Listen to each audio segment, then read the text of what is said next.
मैं दिनकर राणा आपका हार्दिक अभिनंदन करता हूं इस करंट अफेयर्स की क्लास में। हम बहुत सारे मुद्दे डिस्कस करने वाले हैं और जो एग्ज़ाम ओरिएंटेड मुद्दे हैं उन्हीं पर ध्यान देंगे।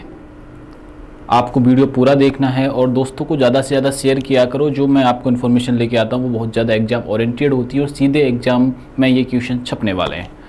तो हमेशा की तरह इसकी शुरुआत भी हम सुर्खियों के साथ करेंगे। आइए देखिए, भारतीय इलेक्ट्रिसिटी समिट का आयोजन 19 से 22 मार्च तक नई दिल्ली के द्वारका स्थित यशोभूमि में किया जा रहा है। कहाँ किया जा रहा है इसका?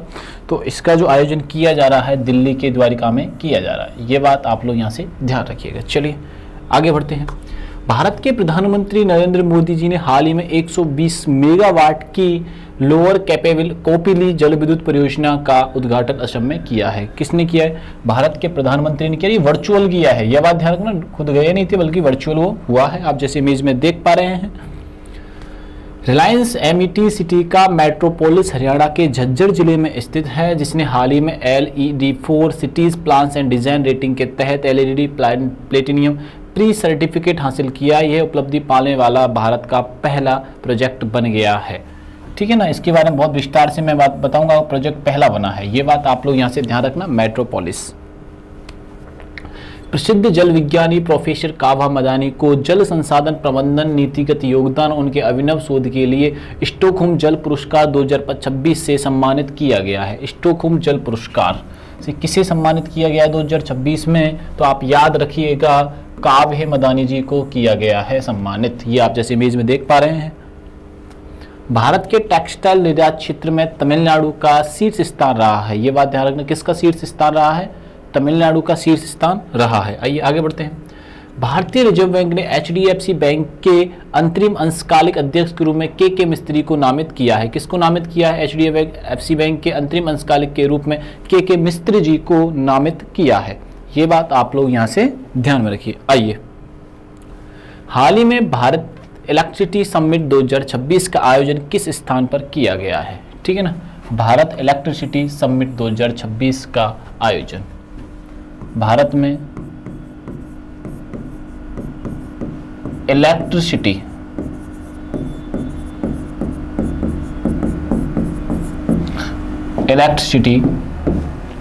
समिट 2026 का आयोजन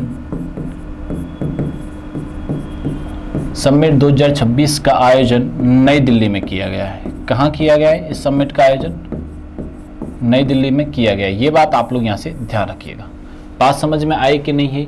इलेक्ट्रिसिटी से रिलेटेड चीज़ों को EV करने से, जैसे हम व्हीकल्स की बात करते हैं, व्हीकल्स में EV की इंपॉर्टेंसी बढ़ाने के लिए इलेक्ट्रिकल व्हीकल्स, अगर इलेक्ट्रिसिटी की इंपॉर्टेंसी बढ़ेगी तो EV ज़्यादा से ज़्यादा चलेंगे। जैसे आज हम जिस परिस्थिति में हैं, जैसे कल प्रधानमंत्री मोदी जी ने संसद में एक बयान जारी किया था, उसमें कहा था कि कोरोना जैसे हालात अभी पैदा हो सकते हैं, तो ये पेट्रोलियम को लेकर हो या CNG को लेकर हो, लेकिन हमारे देश में इलेक्ट्रिसिटी उतने एक अच्छे स्तर पर बनाई जाए तो हम ज़्यादातर व्हीकल्स EV का यूज़ करें, पेट्रोल पर डिपेंड ना रहें, तो इससे युद्ध का प्रभाव ज़्यादा नहीं पड़ेगा। तो इलेक्ट्रिसिटी को बढ़ावा देने के लिए इस समिट का आयोजन किया गया था, जिससे कि पॉल्यूशन में कमी आएगी, मेनली ग्लोबल वार्मिंग जैसे हालात सुधरेंगे, तापमान कम होगा, जिससे कि ग्लोबली क्या होगा, हर देश को, हर कंट्री को फायदा होगा। तो इसी का आयोजन 2026 में नई दिल्ली में किया गया है। ये बात आप लोग यहाँ से ध्यान रखना। नई दिल्ली भारत की राजधानी है। नई दिल्ली भारत की राजधानी कब बनाया गया था नई दिल्ली को राजधानी? तो नई दिल्ली को राजधानी बनाया गया था 1931 में। और दिल्ली को राजधानी कब बनाया गया था? तो दिल्ली को राजधानी जो बनाया गया था ना, दिल्ली को, वो बनाया गया था 1911 में घोषणा की जाती है और बनाया जाता है 1912 के अंदर। ये बात भी अपने को यहाँ से याद रखनी है। बात समझ में आई कि नहीं है? दिल्ली भारत की राजधानी 1931, ठीक है, बनाया गया था। और इससे पहले जो देश की राजधानी थी वो थी कोलकाता। इससे पहले देश की राजधानी क्या थी बच्चों? कोलकाता थी। ये बात आप लोग यहाँ से ध्यान में रखिएगा। मुंबई किस राज्य की राजधानी है? तो ये है बच्चों महाराष्ट्र की राजधानी है। किस राज्य की राजधानी है बच्चों? तो ये महाराष्ट्र की राजधानी है। ये बात आप लोग यहाँ से ध्यान रखना। कोलकाता किसकी राजधानी है? तो ये वेस्ट बंगाल की राजधानी है। तो ये सारे चीज़ों का आप स्क्रीनशॉट ले सकते हो, ठीक है। आपसे नदियों का भी पूछा जा सकता है कि कोलकाता जो शहर है वो किस नदी पर स्थित है। कोलकाता जो शहर है वो किस नदी पर स्थित है, ये बात आप लोग यहाँ से ध्यान में रखना।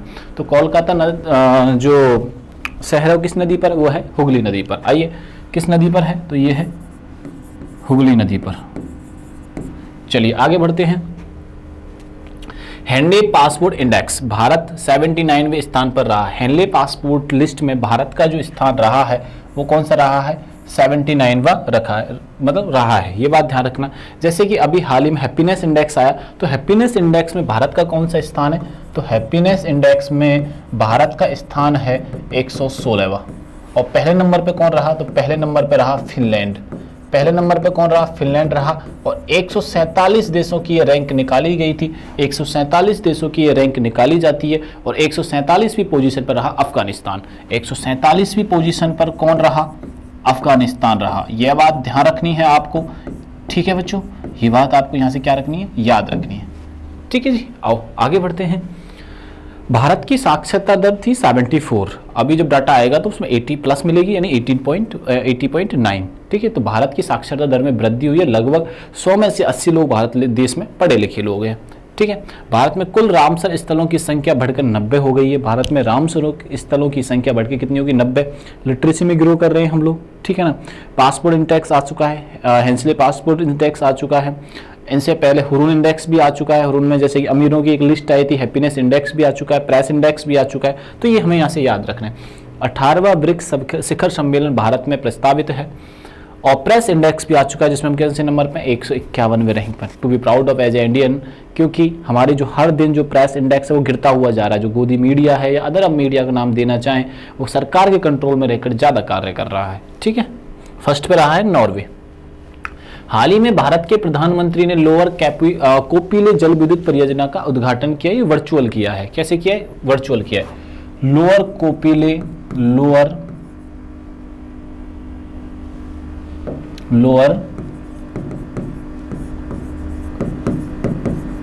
कोपिली जल विद्युत योजना का प्रारंभ किया है।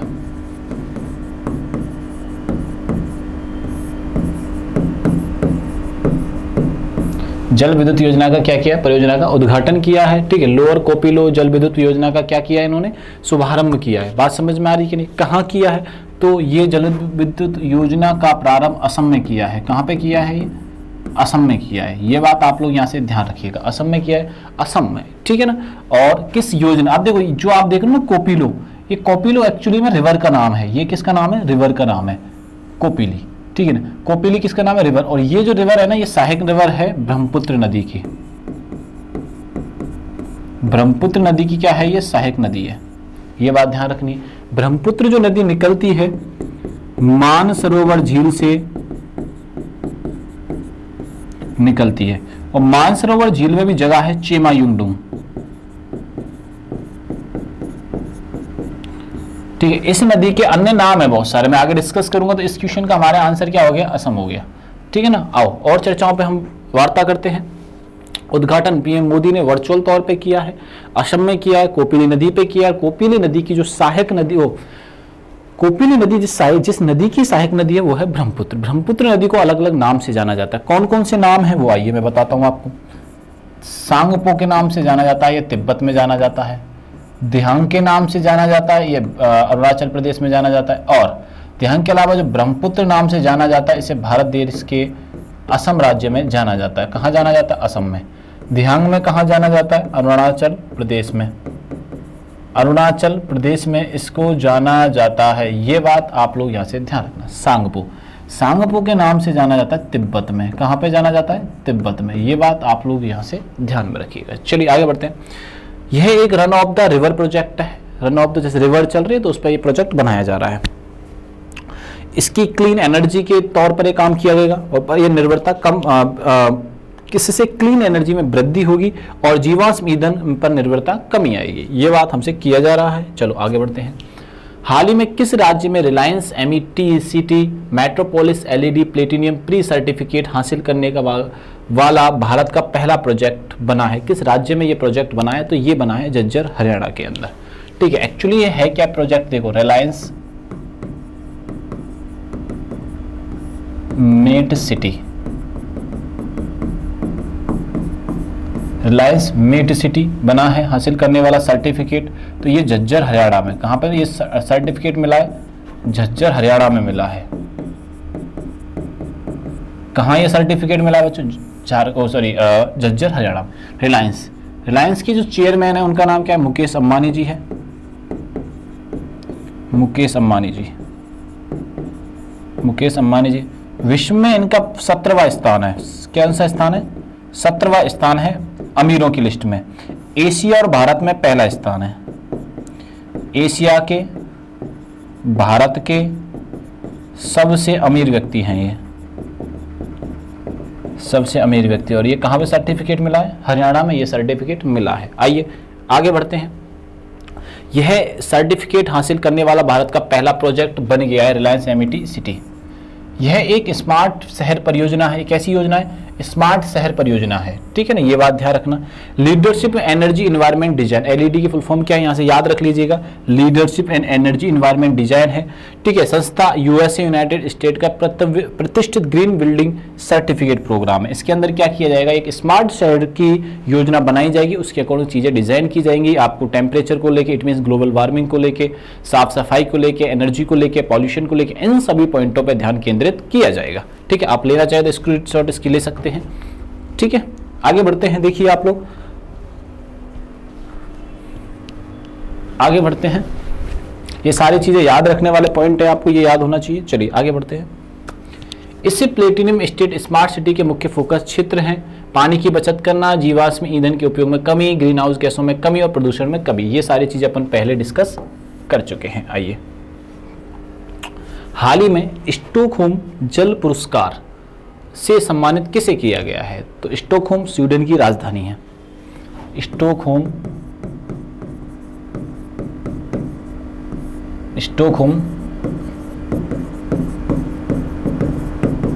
जल पुरस्कार से सम्मानित किया गया है, ठीक है सर। किसे किया गया है? काव्य मदानी जी को किया गया है। काव्य मदानी जी को किया गया है। ये वैज्ञानिक हैं। ये बात आप लोग यहां से ध्यान रखना। इनको सम्मानित किया है स्टॉकहोम जल पुरस्कार से। स्टॉकहोम जो कैपिटल है वो है स्वीडन की। स्वीडन में ही नोबेल प्राइज दिए जाते हैं। यहां पे क्या दिए जाते हैं बच्चों? नोबेल पुरस्कार दिए जाते हैं, ठीक है। ये जो पुरस्कार है भूगोल से संबंधित है, ज्योग्राफी से संबंधित है। ये बात आप लोग यहां से ध्यान रखिएगा। किसको मिला है पुरस्कार? काव्य मदानी जी को यह पुरस्कार मिला है। प्रोफेसर काव्य मदानी एक जल संसाधन प्रबंधन में उनके नवाचारपूर्ण शोध के नीतिगत योगदान और वैश्विक स्तर पर जागरूकता बढ़ाने हेतु स्टॉकहोम वाटर प्राइज 2026 से सम्मानित किया गया है, ठीक है ना। वाटर से रिलेटेड नियम कानून बनाए हैं जिस वजह से इनको ये पुरस्कार मिला है, ठीक है ना। यूएन के पहले अधिकारी वह इस पुरस्कार को जीतने वाले संयुक्त यूएन पहले अधिकारी हैं, ठीक है ना। सबसे युवा विजेता 44 वर्ष की आयु में इस पुरस्कार के अब तक के सबसे युवा विजेता हैं, ठीक है। मदानी जी, ये बात ध्यान रखना। यूएन से संबंध रखने वाले पहले व्यक्ति हैं। 44 साल की उम्र में सबसे कम उम्र में जल स्टॉकहोम पुरस्कार जीतने वाले सबसे कम उम्र के व्यक्ति बन गए हैं। इससे स्टॉकहोम जो है इस योजना का, इस पुरस्कार की घोषणा पेरिस में हुई है। 2015 में यह पुरस्कार भारत के राजेंद्र सिंह को मिला, जिन्हें भारत का वाटरमैन कहा जाता है। यह पुरस्कार भारतीय को मिल चुका है, राजेंद्र जी को, ठीक है ना। अगर आपसे पूछ लिया जाए कि यह पुरस्कार भारत किस भारतीय को मिला है, अगर आपसे पूछ लिया जाए कि स्टॉकहोम जल पुरस्कार किसको मिला है, तो यह मिला है राजेंद्र जी को। किनको मिला है?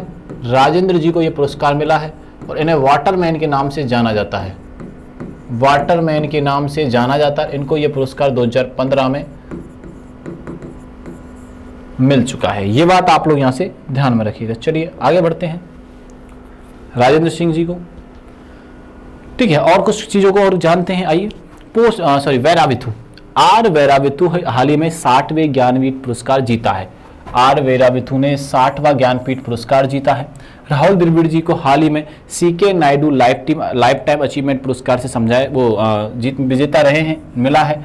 राहुल द्रविड़ क्रिकेटर हैं। विलियम डेलरेफिल, ठीक है, 2026 का मार्क लिंटन अवार्ड मिला है, ठीक है। यह पुरस्कार इतिहास की पुस्तक दी गोल्डन रोड के लिए मिला है, जो सिल्क रोड का व्याख्यान को चुनौती देती है, ठीक है जी। आओ आगे बढ़ते हैं। हाल ही में कौन 2024-25 में भारत का शीर्ष टेक्सटाइल निर्यातक राज्य बनकर उभरा है?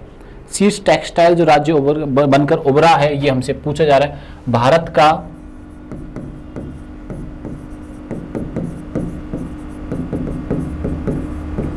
टेक्सटाइल निर्यातक।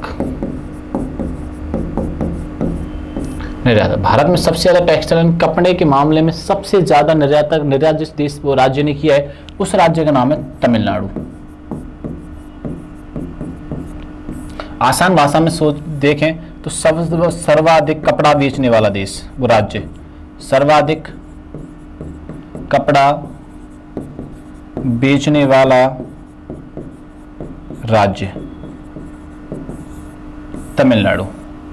तमिलनाडु की राजधानी क्या है? तो तमिलनाडु की राजधानी है चेन्नई। ये बात आप लोग यहां से ध्यान में रखना। तो राज्य कौन सा बन गया बच्चों? तमिलनाडु बन गया है। आइए आगे और जानने का प्रयास करते हैं। आ जाइए। चेन्नई, चेन्नई राजधानी है तमिलनाडु की। यहाँ के जो सीएम है वो है M.K. स्टालिन जी, ये बात ध्यान रखना। राजेंद्र अर्लेकर जी यहाँ के गवर्नर हैं। लोकसभा की सीटें 39 है, राज्यसभा की सीटें 18 है और विधानसभा की सीटें हैं 239। ठीक है, ये बात ध्यान रखिए। तमिल वह लैंग्वेज है जो संगम काल से और प्राचीन काल से बड़े स्तर पर आती चली जा रही है, ये बात ध्यान रखिएगा आप लोग। आइए, रामसर साइट में देश में सर्वाधिक रामसर साइट तमिलनाडु में ही है। सर्वाधिक रामसर साइट जो है भारत के किस राज्य में? वो तमिलनाडु के अंदर है।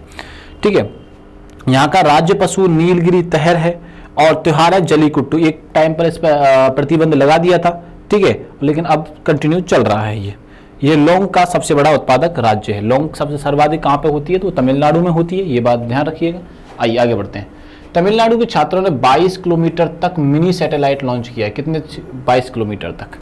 तमिलनाडु ने नमक्कल जिले के कोल्ली हिल्स में अरियुरसोला फॉरेस्ट में अपना पहला डार्क स्काई पार्क लॉन्च किया है। कौन सा लॉन्च किया? डार्क स्काई पार्क लॉन्च बनाया है। विश्व सी फूड कांग्रेस 2026 का आयोजन चेन्नई में हुआ है, हाल ही में हुआ है। 39वां भारतीय अंतर्राष्ट्रीय चमड़ा मेला चेन्नई में आयोजित हुआ है। साहित्य गैर हिंदी भाषा के लेखकों के लिए तमिलनाडु सरकार ने नए पुरस्कार की घोषणा कर दी है। ठीक है, भारत के संप्रभु एआई पार्क की स्थापना तमिलनाडु में की जाएगी। एआई पार्क की स्थापना कहाँ की जाएगी? ये तमिलनाडु में की जाएगी। चलिए आगे बढ़ते हैं। हाल ही में आरबीआई द्वारा के मिस्त्री को किस बैंक के अंतरिम अंशकालिक अध्यक्ष के रूप में नामित किया गया है? आरबीआई ने अंशकालिक के तौर पर एचडीएफसी बैंक के अंशकालिक अध्यक्ष के रूप में चुना गया है। किस बैंक के? एचडीएफसी बैंक के मिस्त्री जी को आरबीआई के द्वारा के मिस्त्री को के मिस्त्री को अध्यक्ष चुना गया है। क्या चुना गया बच्चों? अध्यक्ष चुना गया है। ये बात आप लोग यहां से ध्यान रखना। आरबीआई से हमारे सबसे ज्यादा क्वेश्चंस आते हैं। कैसे आते हैं? आरबीआई की स्थापना 1935। हेडक्वार्टर कब चेंज होता है? 1937। राष्ट्रीयकरण कब होता है? 1949 में, 1949 में। ये तीनों डेटे आपको यहां से याद रखनी है। ठीक है, पहले जो गवर्नर रहते हैं वो देशमुख जी रहते हैं, ये बात ध्यान रखना। अभी कौन है? संजीव मल्होत्रा जी।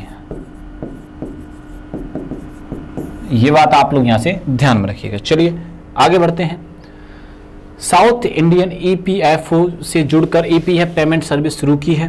ठीक है, केतन मर्चेंट को अंतरिम सीईओ नियुक्त किया गया है फिनो पेमेंट बैंक का, केतन मर्चेंट को। एसबीआई में महिला सशक्तिकरण पर केंद्रित $500 मिलियन की सिंडिकेटेड सामाजिक ऋण सुविधा घोषणा की गई है। Bank of Baroda green infrastructure bond के जरिए 10,000 करोड़ जुटा दिए हैं उसने। डीबीएस वीसा के साथ मिलकर एआई आधारित एजेंटिक भुगतान का पायलट शुरू किया गया है। ये बात यहां से याद रखना। Online death claim settlement portal launch किया है इंडियन ओवरसीज बैंक ने। ये ध्यान रखना, किसने लॉन्च किया है? इंडियन ओवरसीज बैंक ने ये लॉन्च किया है। और पीएनबी भारतीय सेना के सम्मान में सोल्जर थॉन 2026 की घोषणा करेगा। ये बात आप लोग यहाँ से ध्यान रखिएगा। बात समझ में आई कि नहीं है? ये बात आपको यहाँ से ध्यान रखनी। ऐसे करके आज की घटनाओं पर हमने चर्चा की। बच्चों वीडियो अच्छा लगे तो ज़्यादा से ज़्यादा दोस्तों को शेयर करना है, चैनल को सब्सक्राइब करना बिल्कुल भी नहीं भूलना है। तब तक के लिए थैंक यू, धन्यवाद।